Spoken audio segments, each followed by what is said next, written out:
Hello everyone, my name is Kushal Tripathi and I am your mathematics educator.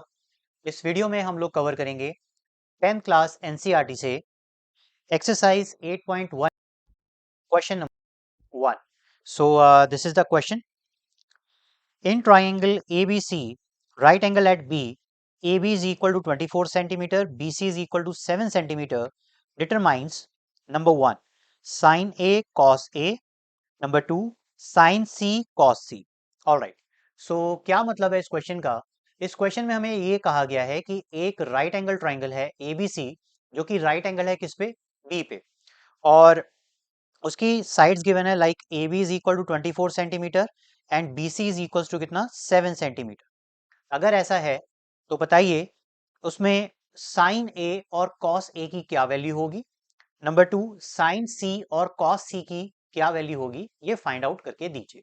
Alright, तो चलिए, जैसा कि मैंने आपको अपनी कॉन्सेप्चुअल वीडियो में बताया था कि सबसे पहला आपका काम क्या होना चाहिए कि जो भी आपको क्वेश्चन दिया गया है उससे रिलेटेड एक फिगर बनाइए।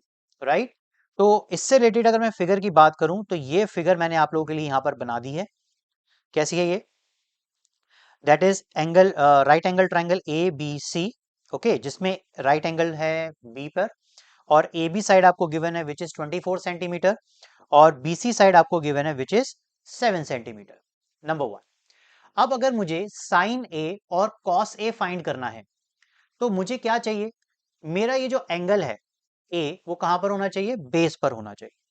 आपको याद होगा मेरे कॉन्सेप्चुअल वीडियो में मैंने आपको बताया था कि किसी भी एंगल का अगर आप ट्रिग्नोमेट्री रेशियो फाइंड आउट करना चाहते हैं तो वो एंगल कहां पर होना चाहिए? बेस पे होना चाहिए। राइट, जैसे कि आप यहां देखिए ये एंगल A है, this is at base, but ये एंगल C है which is not at base. कहां पर है? टॉप पर है। राइट ना? तो अगर मैं फाइंड आउट करना चाहता हूं साइन A और कॉस A, तो मैं इसी फिगर की हेल्प से इजीली फाइंड आउट कर सकता हूं। बट अगर मुझे फाइंड आउट करना होगा साइन C और कॉस C, तो मुझे क्या करना होगा? इसी राइट एंगल ट्राइंगल को रोटेट करना होगा। क्या मतलब है? देखिए, मुझे इसको कुछ इस तरीके से रोटेट करना होगा। राइट, और ये अब जो एंगल है C, वो कहां पर आ गया है? बॉटम पे आ चुका है। राइट, चलिए, अब इसमें और इस वाले ट्राइंगल में क्या डिफरेंस है, ये अब हम डिस्कस करेंगे क्वेश्चन सॉल्व करते करते। तो चलिए स्टार्ट करते हैं। सबसे पहले हमें फर्स्ट पार्ट सॉल्व करना है। राइट, तो अगर मैं ये कहूं कि साइन A और कॉस A मुझे फाइंड आउट करना है, तो साइन A की वैल्यू कितनी होती थी? That is sine A is equals to perpendicular upon hypotenuse. Yes, according to this figure what is perpendicular? आप बोलेंगे sir BC and hypotenuse is equals to how much? This is AC। Yes, वहीं अगर मुझे cos A find करना है तो मैं आपसे क्या पूछूंगा? Cos A is equals to base upon hypotenuse. And what is base? Base is AB, तो आप लिखेंगे AB upon and hypotenuse is AC। Okay, अब हमारे पास AB भी है और BC भी है, बट AC नहीं है। तो AC फाइंड आउट करने के लिए हम सबसे पहले किसका इस्तेमाल करेंगे? हम यूज करेंगे पाइथागोरस थ्योरम का। And what Pythagoras theorem state? It state that the square of the hypotenuse is equal to the sum of the square of perpendicular and base। तो इसका मतलब क्या हुआ कि according to the Pythagoras theorem हम कह सकते हैं AC square is equal to AB square plus BC square। ठीक है ना? ऐसा हमने अपनी कॉन्सेप्चुअल वीडियो में भी डिस्कस किया था कि जो साइड हमारे पास अवेलेबल नहीं होगी पहले हम उसको पाइथागोरस थ्योरम की हेल्प से फाइंड आउट कर लेंगे। तो चलिए यहाँ पे हम वैल्यूज को पुट इन करते हैं। AB is equals to how much? It is 24 and 24 raise to power 2 हो जाएगा। ये हो जाएगा 7 रेज टू पावर 2। इसको फर्दर सॉल्व करेंगे तो this is 576 and this is equals to 49।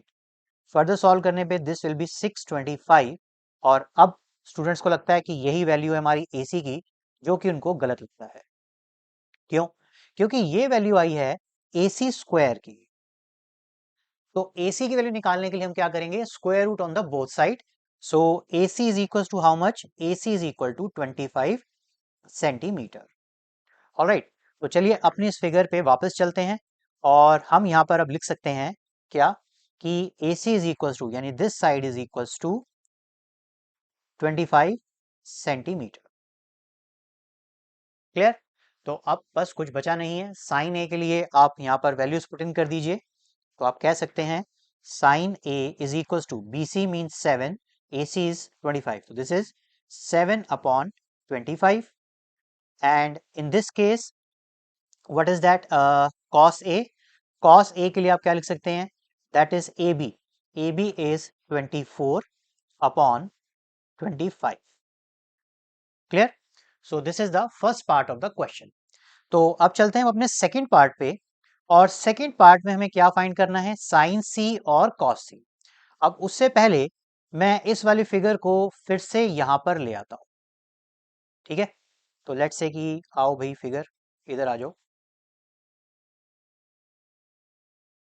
ये फिगर हमारे पास यहाँ पर आ चुकी है, ठीक है। और अब हम क्या करेंगे, हम फाइंड करेंगे साइन सी, तो मैं लिख लेता हूं to find sine C and cos C. तो जैसा कि मैंने आपको अपनी प्रीवियस कॉन्सेप्चुअल वीडियो में भी बता रखा है कि अगर आपने किसी भी एंगल का ट्रिग्नोमेट्रिक रेशियो फाइंड आउट करना है तो उस एंगल को आप क्या करेंगे, बेस पर लेकर आ जाएंगे, ठीक है ना। तो चलिए अब इसको हम पहले बेस पर ले आते हैं, ये इधर ऐसे आ गया, ठीक है ना। तो साइन, अब ये देखिए सी यहाँ पर आ गया, और ये साइड तो हमें पता ही है, दिस साइड इज 25 सेंटीमीटर। अब आप पूछेंगे कि सर इसमें फिर डिफरेंस क्या है, डिफरेंस समझ में नहीं आ रहा अभी। तो चलिए मैं आपको डिफरेंस बताता हूँ। लास्ट वाली फिगर में अगर मैं उस वाली फिगर को भी यहाँ पर ले आता हूँ, तो देखिए जरा आपको समझने में आसानी रहेगी। लेट्स से कि इस फिगर को मैं साथ में ले आता हूँ इसके, लाइक दिस,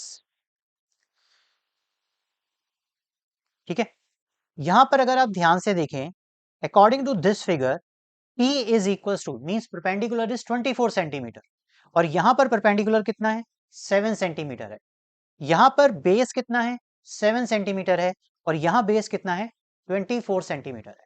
तो कभी भी हम किसी राइट एंगल ट्राइंगल को रोटेट करते हैं तो उसके परपेंडिकुलर और जो बेस हैं वो चेंज हो जाते हैं, ये हमने अपनी कॉन्सेप्चुअल वीडियो में सीखा था, ठीक है ना। तो अब अगर मुझे साइन सी और कॉस सी फाइंड आउट करना है तो मैं इसी फिगर की हेल्प से सॉल्व करूंगा, यस और नो। आप कहेंगे यस सर बिल्कुल। तो हमें कौन सी फिगर इस्तेमाल करनी है, हमें इस्तेमाल करनी है ये वाली फिगर, क्या करने के लिए, साइन सी और कॉस सी को फाइंड आउट करने के लिए। तो चलिए अगर मुझे साइन सी फाइंड करना है तो मैं क्या लिखूंगा, sine C is equal to perpendicular upon hypotenuse, and according to this figure perpendicular is what, this is A B, right, and what is hypotenuse, hypotenuse is remain same, that is A C, done. तो हम क्या कह सकते हैं, A B की value कितनी है इस बार, that is 24, and hypotenuse A C that is 25 centimetre. So this is the value of sine C. अब हमें फाइंड करना है कॉस सी। तो देखिए कॉस सी क्या होता था, this is base upon hypotenuse, and what is base in this figure, that is BC, and what is hypotenuse, that is remain same, it is AC, clear. तो अब आपका आंसर क्या रहने वाला है, the answer is 7 upon 25। Alright students, happy learning. Hello students, thank you for watching my video. I hope your doubt related to this question is clear now. If it's so, then please like it and share this with your friends. Moreover, don't forget to subscribe my channel for free online maths classes. One more thing, if you are looking for a maths teacher for yourself, then contact details are in a description box. Thank you.